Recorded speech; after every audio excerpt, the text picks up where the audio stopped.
কারোর সাথে নিয়ম করে কথা না বলাই ভালো। কথা বললেই মায়া বাড়ে, অভ্যেস হয়ে যায়।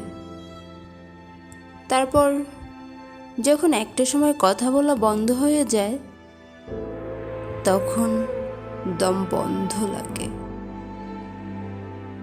মানুষটার সাথে কথা বলতে না পারলে, তাকে সব কথা জানাতে না পারলে কেমন যেন খালি খালি লাগে।